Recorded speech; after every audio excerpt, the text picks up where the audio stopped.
High-speed trains. They're usually an expensive way to get around, with the ticket prices needing to cover the high operating costs to run a good service. Well, today I found the world's cheapest high-speed train, tickets costing just €3. So join me as we ride up to 250 kilometers an hour and see what it's like to travel on the cheapest ever high-speed train. Hello and welcome back to another video. Today I'm here in Eskişehir in Turkey and I'm going to be travelling on board the Turkish Railways YHT high-speed train service over to Ankara. For this journey I'm going to be on one of their CAF units, which is the older type of train, and I'm going to be travelling in economy or second class. Let's go! Welcome to Eskişehir in the central Anatolian region of Turkey, and a key station on the country's rail network. This is actually the old station building in the city, and isn't it incredible? Sadly, this 1950s construction is no longer in use. The recently opened new station building is just a minute away, though personally I feel this construction is far less grand than its historic counterpart. Prior to accessing the station, you must first pass a security checkpoint, though this doesn't take very long, and yes, you can still bring your liquids. Once through, there's a shop that sells water and socks, among other things. There's also a small cafe here.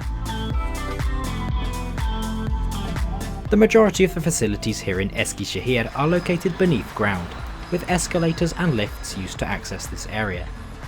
Some seats can be found against the wall, but honestly there's not a lot to see here, except for a few souvenir shops and places to get some food. At one end of the station, you can also find some paid toilets. And finally, a few waiting rooms can be found in the station too.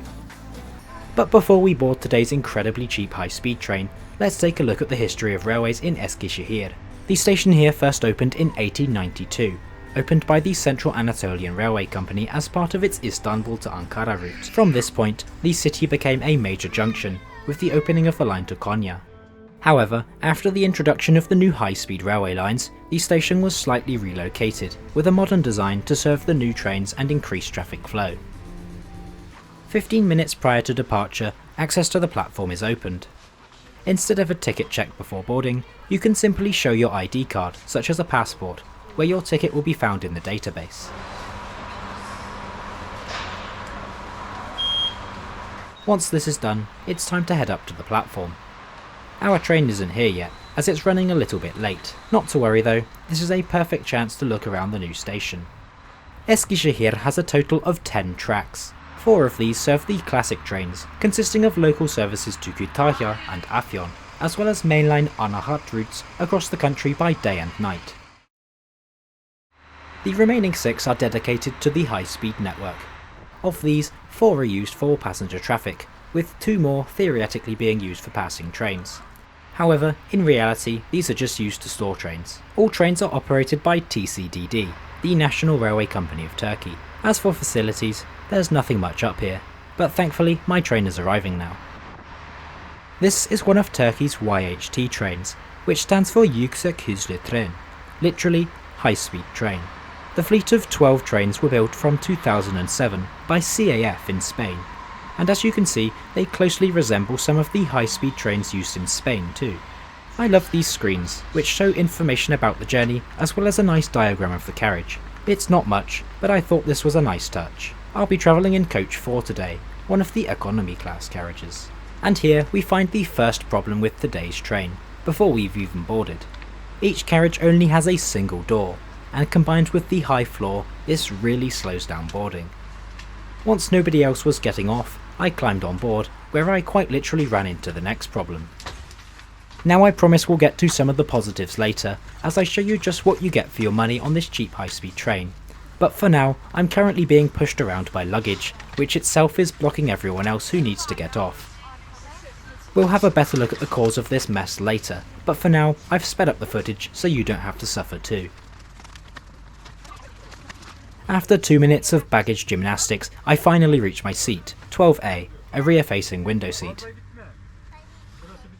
Today's route sees us travelling east along the Istanbul to Ankara high-speed line. Along the way, we will pass the high-speed junction at Polatlı before riding alongside Ankara's commuter trains from Eryaman. This trip is scheduled to take 1 hour and 29 minutes to cover the 245 kilometers or about 152 miles. We end up departing Eskişehir about 12 minutes late, no doubt partly thanks to the slow boarding process. Pretty much immediately after departure, we enter a tunnel.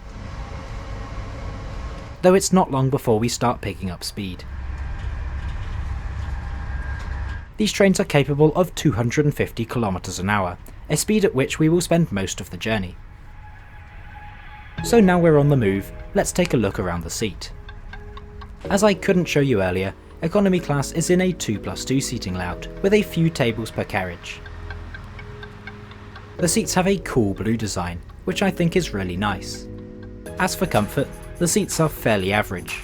There's not that much padding, but it's not too bad, and the ergonomics were good at least. What I didn't understand was the presence of this weird flap. Do tell me in the comments if you know what it's for.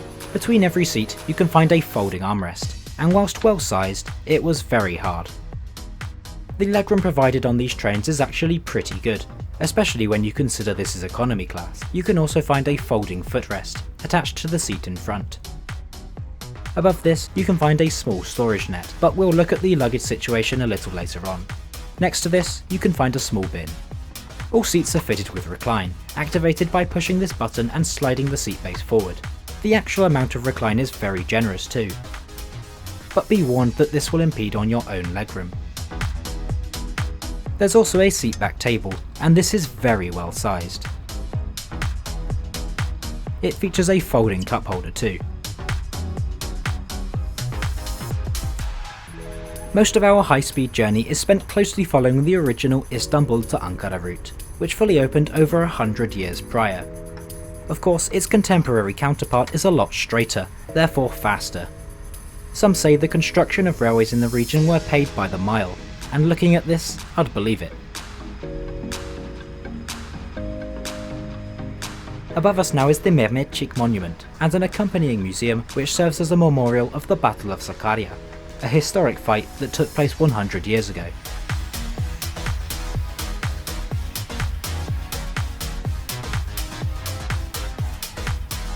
We are now on the approach to the city of Polatlı, as we arrive into Polatlı YHT station. The station serves only high-speed trains, as the name implies. Sadly, it's not very near the centre, with even the city's airport having a better location. Admittedly, this small airport has long since been abandoned. From Polatlı, our journey across the plains of central Anatolia continues, as we once again build up speed.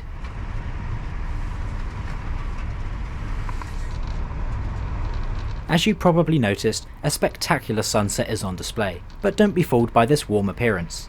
This video was filmed in February, where the average temperature is often only a little more than 0 degrees Celsius. If this light is too bright for you, however, there is an adjustable window blind. Mine was jammed though, so try not to hit any fellow passengers who just so happen to be resting their head on the window. Above the window, there's a pair of folding coat hooks. And above your seat, you can find an individual reading light, though this was loose. On most trains I ride, the window blind is easy to move and the reading lights don't move, but I guess that's just not the case here. Beneath your seat, you will find what is possibly the goofiest looking charging sockets you'll ever see on a train. This box is absolutely massive. Anyway, each seat gets a single European style power socket with a pair of USB sockets on top. Beside each seat, you can find the onboard radio system. This features a decent amount of channels, but unfortunately none of them actually worked. The train also advertises that it features free Wi-Fi, however it required a ticket number, and for some reason mine wasn't working. I really don't understand why train companies do this, as whilst I'm no expert, it really doesn't look like there's anyone here to steal the connection. Well, as we're fast approaching the Turkish capital, I think it's time to have a look around the rest of the train. 5 of the train's 6 carriages are economy class, with the remaining carriage being business class. Of course, if you do want to move around the train, then you'll need to climb over various pieces of luggage. Even the wheelchair areas aren't safe from the mountains of bags. This is despite the train having multiple luggage stacks in every carriage. There's even overhead luggage racks throughout the whole train, bizarrely with closing doors, something I've never seen on a train before. Maybe people just don't even know this space is here. Personally though, I think this level of unstowed luggage is downright dangerous, and I dread to think what would happen in an emergency evacuation. Back to our train then. Here in coach 2 is the cafe area, featuring some bar stools and a pair of rather sad looking tables. At the time of filming, they were only selling snacks and drinks here, but if that's changed, then please let me know in the comments. This is the business class carriage in a 2+1 seating layout with comfortable leather seating. Business class often sells out quickly, so book ahead if you want to travel in extra comfort. Now time to check out the toilets. Each carriage has 1 or 2 toilets, with a wheelchair accessible toilet located in coach 2. Overall, this wasn't in a great condition, with a lot of paper lying around, as well as seeming quite dirty. Thankfully, the soap and water were both working fine, though the tap was very loose. As a rather novel feature for Westerners, these trains are equipped with a bidet function. But if you don't want to use this, then toilet paper is an option as well. Following more running at near our top speed, we are now entering the suburbs of Ankara. This requires us to slow down, as the high-speed track finishes just outside the city, the route ahead running alongside local trains. Ankara's commuter rail network is called Başkentrail, which literally translates as capital rail, acknowledging the city's status.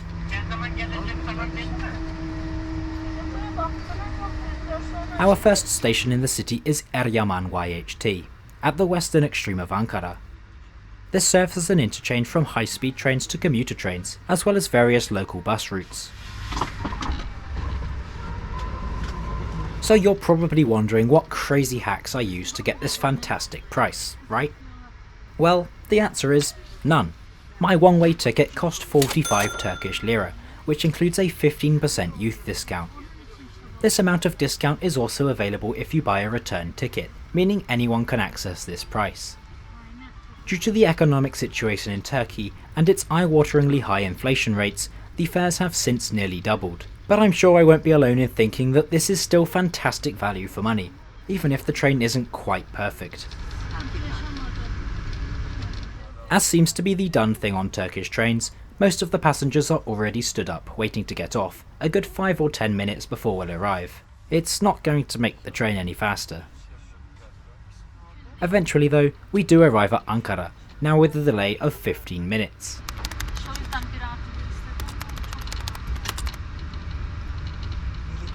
Overall, this was a reasonable experience at an unbeatable price. However, these trains are in desperate need of refurbishment, as the lack of luggage space is inconvenient at best and dangerous at worst. So whilst this is the cheapest high-speed train in the world, I wouldn't say it's the most luxurious. That accolade belongs to another Turkish YHT, specifically its luxurious VIP compartments. And you can watch that video by clicking on screen now.